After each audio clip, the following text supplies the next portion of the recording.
Sir ఈరోజు 'విష్ణు విన్యాసం' movie release అయింది. అసలు మూవీ ఎలా ఉంది? అండ్ మీ రియాక్షన్ ఏంటి మూవీ గురించి? ఇది ఒక ఒంగోలులో జరిగే కథ. ఒంగోలులో ఒక కాలేజీలో జూనియర్ లెక్చరర్‌గా పనిచేస్తున్నటువంటి కుర్రోడి కథ. అరే చారీలరా ఈశాన్యంలో బరువెక్కింది బయట దుబ్బి. సో, మూవీ చూస్తున్నంత సేపు కూడా ఆ అమ్మాయి క్యారెక్టర్ చాలా బోల్డ్‌గా డిజైన్ చేశాడు దర్శకుడు అన్న రేంజ్‌లో ఉంటుంది. షాకింగ్ క్యారెక్టర్ అనమాట.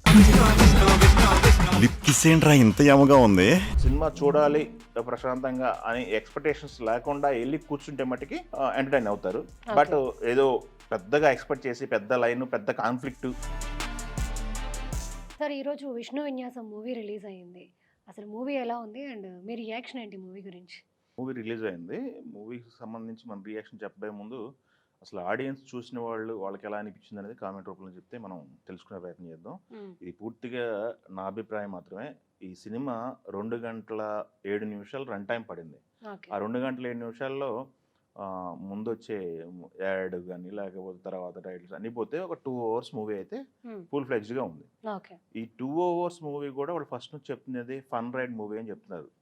శ్రీ విష్ణు గారి సినిమాలన్నీ కూడా ఈ మధ్య కాలంలో మనం సామాజిక వర్గం దగ్గర నుంచి చూసుకుంటే ఒక పెక్యులర్ ఫన్ ఒకటి జనరేట్ అవుతుంది. అలానే ఈ సినిమా కూడా నడుస్తుంది.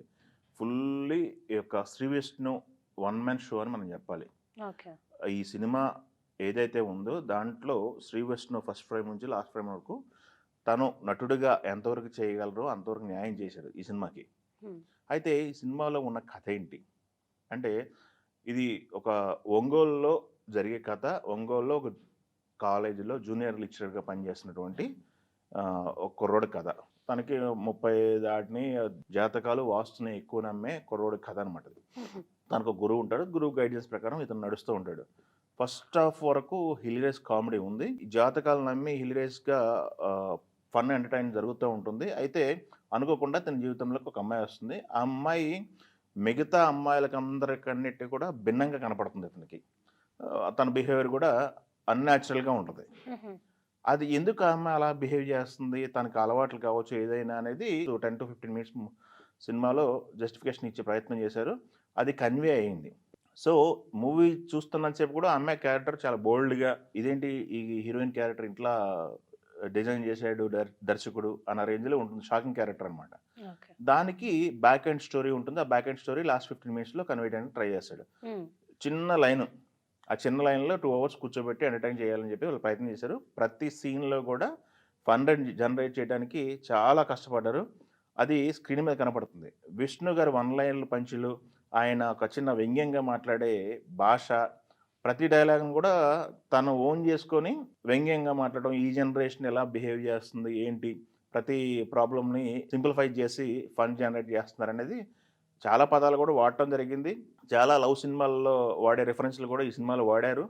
సో, ఈ జనరేషన్ కనెక్ట్ అవ్వాలని ఫుల్ ఫ్లెడ్జ్డ్‌గా ట్రై చేశారు. ఓకే. అయితే కొన్ని సీన్‌లు ఫస్ట్ హాఫ్ వరకు చాలా బాగుంది. సెకండ్ హాఫ్‌కి వచ్చేసరికి చిన్న లైన్.